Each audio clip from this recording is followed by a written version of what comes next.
जय शनिदेव महाराज। मित्रों, आपने एक कहावत तो सुनी ही होगी कि अधजल गगरी छलकत जाए, आधा अधूरा ज्ञान हमेशा खतरनाक होता है। मेरे पास ऐसे सैकड़ों कॉल्स आते हैं कि महाराज शनि तो बकरी भी हो गए, चेष्टा बलि भी हो गए, लेकिन हमारी स्थिति में कोई परिवर्तन आ नहीं रहा है। तो आज के इस वीडियो में मैं आपको एक तरीका बताऊंगा। अगर आपने उस तरीके को अपना लिया तो याद रखिए, चेष्टा बलि बकरी शनि आपको धनवान और माला माल दोनों बनाएंगे।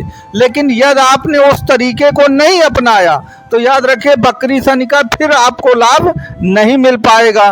तो यदि आपको बकरी शनि का पूरा लाभ उठाना है तो आप इस वीडियो को अंत तक जरूर देखिएगा। याद रखिएगा, 100% आपको लाभ जरूर होगा। वीडियो पसंद आए तो आप वीडियो को लाइक शेयर सब्सक्राइब जरूर करिए। मित्रों, कोई भी कुंडली देखने से पहले आप सबसे पहले काल पुरुष की कुंडली को जरूर अपने दिमाग में रखिए, जो कि मेष लग्न से बनी हुई है। क्योंकि काल पुरुष की कुंडली ही ये बता देती है कि कौन सा ग्रह का क्या स्वभाव है, क्या मिजाज है। अगर आप उसके अनुसार कार्य करेंगे तो 100% आपको लाभ होगा। जैसे काल पुरुष की कुंडली में चंद्रमा आपके मन का स्वामी है, बृहस्पति आपके ज्ञान का स्वामी है, बुध आपके वाणी और बुद्धि का स्वामी है, इसी प्रकार शनि काहे का स्वामी है, शनि पीड़ा और संघर्ष का स्वामी है। अब यहाँ से आप अपनी बात को शुरू करिए। इस समय शनिदेव जो हैं आपकी कुंभ राशि के सेकंड भाव में चल रहे हैं, जो कि धन का भाव है। अब देखिए, आप अपनी मूल जन्म कुंडली जो है, जन्मांग है, उसको उठाइए। यदि आपकी कुंडली में शनि द्वितीय भाव पर ही बैठे हैं और शनि पर अगर शुभ ग्रहों की छाया है या शुभ ग्रहों से दृष्टि संबंध है या वो शुभ ग्रहों के साथ है दूसरे भाव पर, तो आपको बहुत मेहनत करने की जरूरत नहीं, बहुत उपाय करने की जरूरत नहीं। आपको बकरी शनि के लाभ 100% मिल जाएंगे। यदि शनि के साथ शुभ ग्रहों में बुध है, शुक्र है, आपका बृहस्पति है, चंद्रमा भी शुभ ग्रह है, लेकिन चंद्रमा के साथ शनि का तालमेल 36 का आंकड़ा है, तो धन की प्राप्ति तो होगी, लेकिन उथल पुथल उतार चढ़ाव बहुत ज्यादा होगा। लेकिन मान लीजिए यहाँ पर शनि के साथ राहु हो जाए, शनि के साथ राहु हो जाए, शनि के साथ केतु हो जाए, शनि के साथ मंगल हो जाए, तो क्या होगा?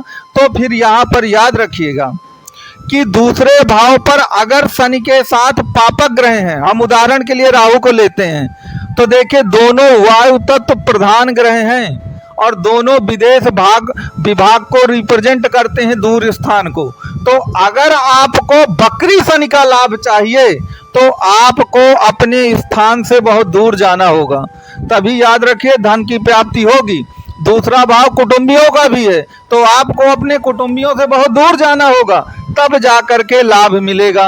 अब आप सब लोग अपनी कुंडलियों को पलटिए और देखिए कि क्या दूसरे भाव में शनिदेव हैं आपके। तो जिनके जिनके कुंडली में शनिदेव शुभ ग्रहों के साथ हैं या शुभ ग्रहों से दृष्ट हैं, उनको तो लाभ मिल जाएगा, मेहनत नहीं करनी पड़ेगी। लेकिन अगर आपका शनि राहु के साथ है, मंगल के साथ है, केतु के साथ है, तो भाई आप नोट लिख कर लीजिए, आपको दूर स्थान जाना ही पड़ेगा, तभी आपको बकरी शनि के संपूर्ण लाभ मिल जाएंगे। अब मान लीजिए आपका शनि तीसरे भाव पर है जन्म कुंडली में, तो तीसरा भाव कहे का है, तीसरा भाव एफर्ट्स का है, संघर्ष करने का है, कर्म करने का है, और तीसरा भाव घूमने फिरने का भी है, मूवमेंट करने का भी है, अपना घर चेंज करने का भी है। तो यदि तीसरे भाव में आपके शनि हैं, और फिर वही कॉन्सेप्ट यूज करिए कि अगर शुभ ग्रहों से दृष्ट हैं या शुभ ग्रहों के साथ हैं, तो आपको बहुत संघर्ष नहीं करना पड़ेगा, आपको जो धन धान्य है वो मिल जाएगा। लेकिन मान लीजिए वो फिर राहु के साथ या केतु के साथ या मंगल के साथ है, तो मैंने क्या बताया कि तीसरा घर भी मूवमेंट करने का है, घर चेंज करने का है, यात्राएं करने का है, ट्रैवलिंग करने का है। तो आपको ट्रैवलिंग, यात्राएं, घर चेंज करना, घर से दूर जाना, ये उपाय आपको करना ही होगा। अब एक दूसरा उदाहरण कि मान लीजिए आपकी जन्म कुंडली में शनि चतुर्थ भाव पर बैठे हैं, तो देखिए चतुर्थ भाव तो अपना स्वयं का घर होता है, चतुर्थ भाव मानसिक सुख का भी होता है और चतुर्थ भाव प्रॉपर्टी का भी होता है। तो अब अगर आपको प्रॉपर्टी चाहिए, मानसिक सुख चाहिए, तो थोड़ा सा अपने घर से दूर चले जाइए। शनि बकरी शनि 100% आपको लाभ दे करके जाएंगे।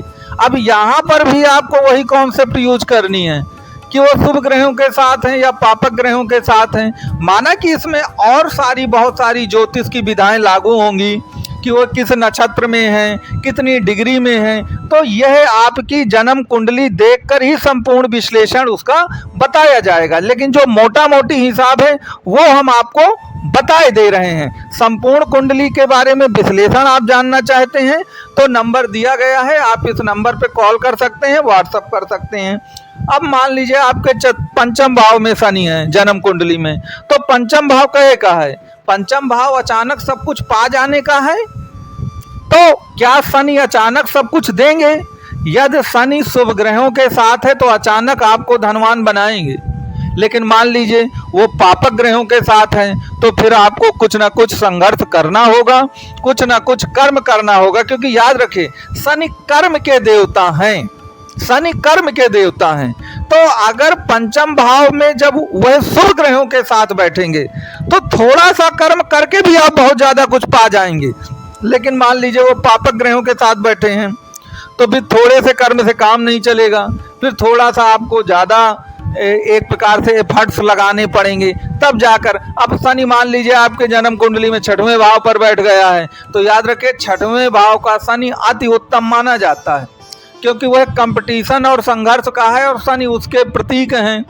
तो 6वें भाव का, और एक चीज याद रखिए 3, 6, 10, 11 ये उपचय भाव कहलाते हैं कुंडली के, और 3, 6, 10, 11 भाव पर शनि अच्छा रिजल्ट देते हैं।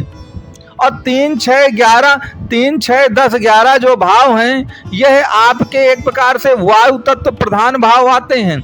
यह 3, 7, 12, 3, 7, 11 जो भाव हैं वो वायु तत्व प्रधान एक प्रकार से भाव कहलाते हैं। तो वायु अनंत है, वायु को आप रोक थोड़ी सकते हैं। तो मैं इसीलिए कहता हूं कि यदि शनि आपकी कुंडली के किस स्थान में बैठा है उससे संबंधित कुछ उपाय आपको करना पड़ेगा। मैंने ट्रैवलिंग का उपाय, घर से दूर जाने का उपाय, शुभ ग्रहों का उपाय या पापक ग्रह बैठे इनके बारे में आपको बताया है। अगर आपकी कुंडली के किस भाव पर शनिदेव विराजमान हैं मुझे कमेंट बॉक्स में लिखकर जरूर आप बताइएगा। या आप अपनी कुंडली के बारे में ज़्यादा कुछ जानना चाहते हैं, मकर राशि के हैं, कि बकरी शनि हमको कैसे लाभ प्रदान करेंगे, तो आप दिए गए नंबर पे कांटेक्ट कर सकते हैं, कॉल कर सकते हैं, व्हाट्सअप कर सकते हैं। अंत में मैं आपसे यही कहूँगा कि आपने ये पूरा वीडियो देखा, वीडियो कैसा लगा जरूर बताइएगा, और वीडियो अच्छा लगा है तो वीडियो को लाइक, शेयर और सब्सक्राइब आप जरूर करें।